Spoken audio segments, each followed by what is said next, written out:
Hi, I'm Tim. Welcome to our channel. Thanks for logging on. If you enjoy these videos, do me a favor and subscribe to our YouTube channel right here at Watchbox Reviews. I would really appreciate it, and I promise to update daily. If you love this watch, you can see it and you can purchase it on our website, thewatchbox.com. And today we are discussing a delightful F-Series Rolex Oyster Perpetual Datejust. This is the reference 16234 with white gold fluted bezel and stainless steel 904L case. A timepiece gloriously 36 millimeters in diameter. It is a traditionally sized Rolex Datejust, the very proportion and image of the watch that bowed in 1945. One of Rolex's most important and most enduring models. It wears well on my 16 centimeter circumference wrist, 36 millimeters in diameter. It's also a delightful 11.6 millimeters thick, so it will slide easily under any dress cuff. The timepiece from lug-to-lug with pivoted end links measures a wonderfully compact 44.1 millimeters across the wrist, and the spacing between the lugs is 20 millimeters. The watch is equipped with a Rolex Oyster bracelet from the period, and as you can see, this watch, though manufactured during the F-Series and the late F-Series, so roughly 2004, features a little bit of a historic Rolex rattle to its bracelet, as it has the pivoted end links and it also has the hollow center links. You can see satin on the top, polished on the side, removable links fixed by screws, and oyster clasp. This is the Rolex bracelet reference 78360 with 558B end links. It has a CL code which corresponds to the year 2004. It is original to the watch.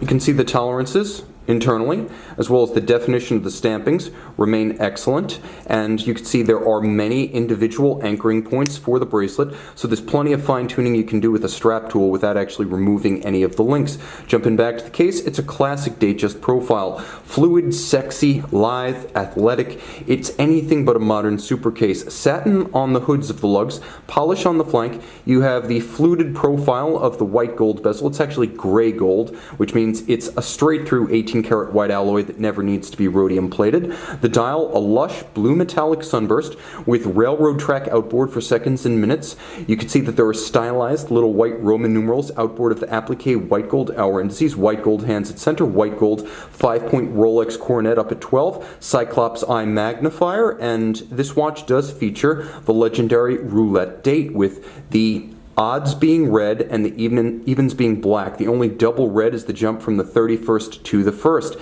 It's a handsome, unconventional, fun, and one might even say downright playful arrangement by Rolex standards. Underneath the case back, exactly what you would expect by Rolex standards. Rolex manufactured caliber 3135 automatic winding, 48-hour power reserve. It's very smooth with bidirectional action, a jeweled staff rotor, and twin Teflon coated reversing wheels, so it is the definition of smooth.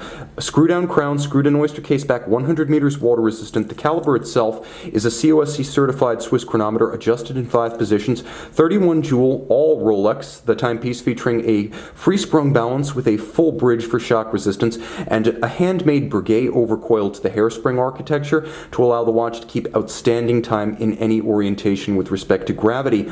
A timepiece that is tough enough to be your sports watch, swimmable enough to be your beach watch, formal enough to be your dress watch, and discreet enough to be your everyday watch. It's the Rolex Oyster Perpetual Datejust 16234 in white gold and stainless steel. See it and make it yours on the Watchbox.